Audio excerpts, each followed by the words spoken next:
All right, Shalom, good afternoon, Boaz here. Well, on the land, doing some afternoon running. And the interesting thing about this weather now is it's still cold. I mean, this week is down into the 30s, so we still have the wood stoves on. Uh, and of course, we got plenty of wood, but a lot of people have already finished Passover already. It's amazing. I don't see any leaves on the trees. It's amazing. But uh, what I wanted to talk about was an experience that I had recently with a neighbor and how even the neighbors can feel it. The neighbors can feel and get and understand what's going on. The sheep got out, and I've been having a problem with them getting out because, grasses are coming up for this time of year as well as weeds, and they've been on hay for, of course, the entire winter. And when they get whiff of that green, they see it, they got to get it. And so they're going to jump fences, they're going to bang through gates, they're going to test weak links of fences, they're going to get out to get that grass. So they got out, and they was on another property over to the left of me. And I know that property. At the time, I knew about the property, or, I didn't know of the changeover or the sale. But that particular property was in their family for generations. This particular family that lived over here. And the son got the property, and unfortunately the son got involved in drugs, and he OD'd on the property. And I heard about this, but I assumed that, the property would stay in the family. Come to find out, when I'm on this guy's property, because he see me trying to corral his sheep, and he said, yeah, I seen him over here before. You know what I'm saying? It seems like, it happens, this time of year, because they'll get out, but they'll come back. They always come back home. They always know if they, are all the way down the hill, all the way up the hill or whatever, they always find their way back to the land. That's the interesting thing about sheep. They will find their way back here.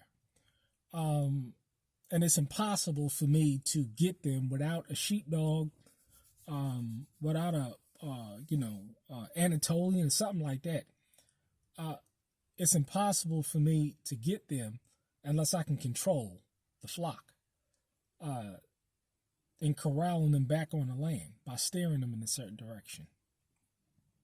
But I'm speaking to the guy, and he told me the story about how he purchased the property. And I said, hey, what do you do for a living? And he says, that's why you don't see me much. But, wife, children, grandchildren, beautiful family. And he told me that he builds Walmarts all around the world. He's one of 31 superintendents that they have at Walmart. And these superintendents, their responsibility is to oversee expansion and development of new Walmarts. And what he does is he takes the actual blueprints for the Walmart, and he coordinates it on that entire Walmart scale, on that production scale. And so, and he's recently moved out of here, and he travels for business. He has to go to the home headquarters for meetings. He has to be on site for the development of Walmarts, and he's been doing it for over 22 years. And he's decided to retire out here. He purchased the land cash. He built his own land. Built his own man cave, as well as he got a man cave, and he got his main house. And that man cave is nice. He got all his kills of the deer. He got like 6 or 7 deer. I mean, these deer are huge, as well as some turkeys that he's hunted. And avid hunter, he hunts with the bow.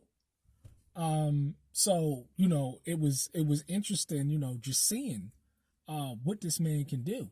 And we were talking, and I was like, come on, man, be honest with me. Is Walmart going to be the distribution center for the New World Order? And he looked at me, he said, yes, because this is how he was breaking down how the layout of the Walmart is and how it can be easily transitioned to one and the other. And he's seen things in his 22 years. He's heard and seen things. But one thing he definitely does know is every Walmart that you go into, there's a certain configuration and layout. There's a certain way that they organize things and organize exits and organize the area and the parking in the back and the all in the security. All that stuff is organized. You know what I'm saying? They don't, all that stuff is coordinated, from jump. And any changes take place across multiple Walmarts. I mean, this is true project management in terms of building and infrastructure. And so, I was talking, he's like, yeah, you know what I'm saying? I mean, this is what they're planning. This is what these Walmarts are going to be used for. What the goal is in terms of the Walmarts, how they could be turned into concentration camps or facilities and stuff like that. How they can corral the local population because they're the only distributor of food in the area. This stuff is real because in certain areas, the only places you can go to get some food is Walmart and Dollar Tree or Dollar General or something like that. There's not a lot of, unless you go to a city, they could have Kroger's and all of these other places, ShopRite or wherever it is, we ShopRite in the Northeast in New York.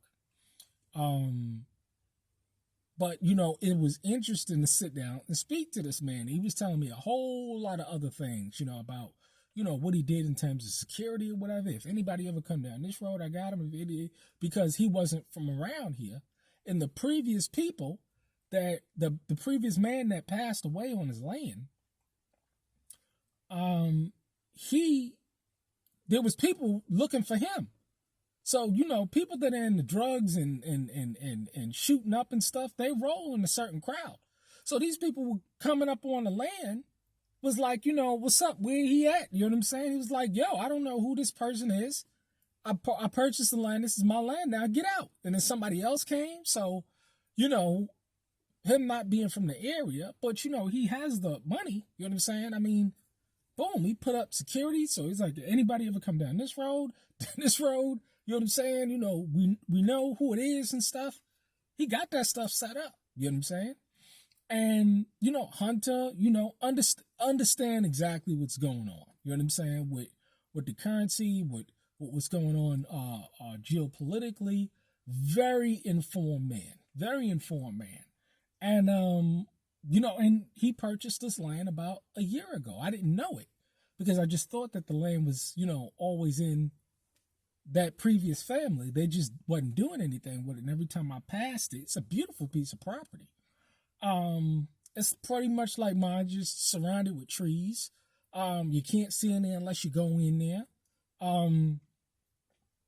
Heavily wooded all around. But it's interesting to see who's moving to the area. Why he chose what he chose. He was like, there was logic in where he chose as well. And him knowing and understanding these Walmarts and what they planning on doing and stuff, it was very interesting. So,